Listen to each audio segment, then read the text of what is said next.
رک کر کے ایک بات کہہ دیتا ہوں کہ یہ اتنے سارے جو گھوڑے لگا کر کے بیٹھے ہیں، سارے لوگ موبائل اور کیمرے بلا ضرورت کے، اور آج کے دور کی ایک بڑی بلا ہے۔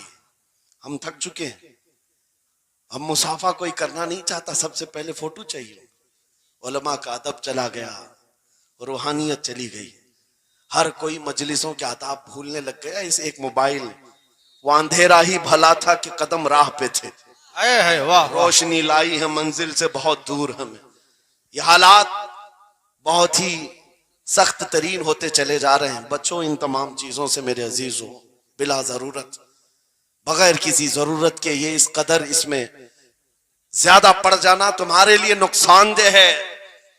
میں کہہ رہا تھا بغداد میں ایک مصور جو اس کمال یہ رکھتا تھا کہ اس کو جیسے آرڈر دیا جائے ویسی تصویر نکالتا، یعنی کوئی سامنے بیٹھ کر کے بتائے میرا محبوب ایسا تھا ویسا تھا، وہ اس کی سن کر کے تصویر نکالتا، صرف اس کو حلیہ بتاؤ تصویر نکالتا۔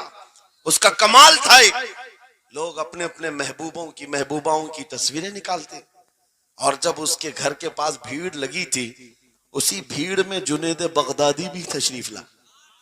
سید الطائفہ ہیں، ولیوں کے سردار ہیں اپنے زمانے۔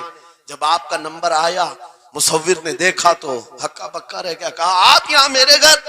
کہا میں نے سنا ہے تو سن کر کے محبوبوں کی تصویریں کھینچتا ہے، میں بھی تصویر بنوانے آیا میرے محبوب اور میرے معشوق کی۔ کہا کہ آپ بتا دیں، حلیہ بتا دیں، میں تصویر بنا دوں گا۔ آپ نے کہا میرے محبوب کا حلیہ سنو، آنکھیں اس طرح کی تھی، پیشانی اس طرح کی، بھویں اس طرح کی۔ اپنے نبی پاک صلی اللہ تعالی علیہ وسلم کا حلیہ بتانے لگ گئے۔ جنید بغدادی نے کہا ہوگا مکھ چند بدر شاشانی ہے، ماتھے چمکے لٹھ نورانی ہے، کالی زلف آنکھ مستانی ہے، مخمور اکھیں مدبھریاں۔ یہ حضور پاک صلی اللہ علیہ وسلم کا نقشہ کھینچ رہے تھے۔ مصور نے کہا رکو، یہ تصویر میرے پاس پہلے سے رکھی ہے۔ کہا کہ تمہارے پاس پہلے سے، لوگ آرڈر دیتے ہیں پھر بنواتے ہیں۔ کہا در حقیقت آپ جس سے محبت کرتے میں بھی اس سے محبت کرتا ہوں، لاؤ تصویر۔ وہ مصور اندر گیا اور پورا قرآن لا کر جنید بغدادی کے پاس رکھا۔ سبحان اللہ، سبحان اللہ۔ کہا کیا ہمارے محبوب کی اس سے بہتر تصویر ہو سکتی ہے؟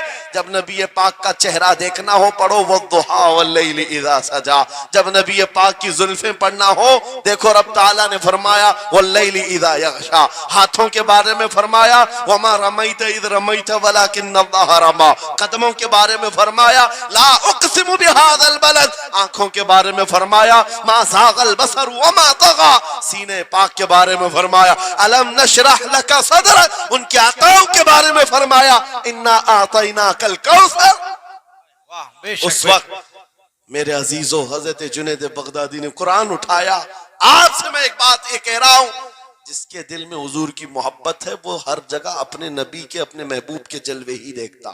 بے شک بے شک۔ عجب چیز ہے لذت آشنائی، اور گمراہیت کے ساتھ جب قرآن بھی پڑھتا ہے تو اسے اس میں سے بیماریاں نکلنے لگتی، اس میں سے وہ برائیاں